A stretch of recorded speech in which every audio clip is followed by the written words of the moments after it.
एकेका कॉन्ट्रॅक्टरला काही कोटी रुपये म्हणून आत्महत्या करावी लागते आणि त्या पैशातून घेण्यासाठी या सगळ्या गोष्टीकडे सुरुवातीला दुर्लक्ष करण्यात आलं का? तुमच्या प्रश्नातच माझं उत्तर आहे. लोकसभेनंतरच ही स्कीम आली ना. यांना आधी लोकसभेच्या आधी बहिणी लाडक्या नव्हत्या, लोकसभेनंतर बहिणी लाडक्या झाल्या.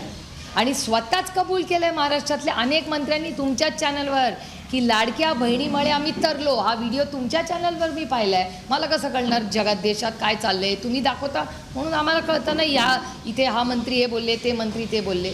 त्याच्यामुळे लाडक्या बहिणीच्या मतामुळे आम्ही तरलो हे मी म्हणत नाही आहे. आत्ताच्या महाराष्ट्र सरकारमधले मंत्री म्हणले, असे अनेक मंत्री म्हणलेत, एक नाही.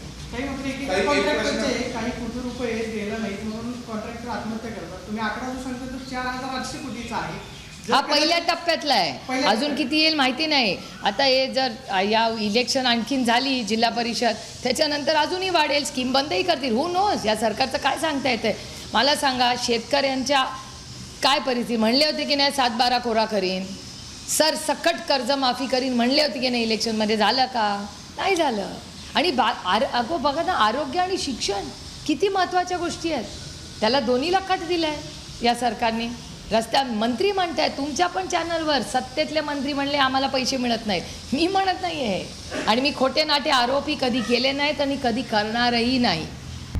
आता isakal.com आहे देशातील नंबर 1 ची मराठी न्यूज वेबसाईट. प्रत्येक अपडेटसाठी isakal.com ला नक्की भेट द्या.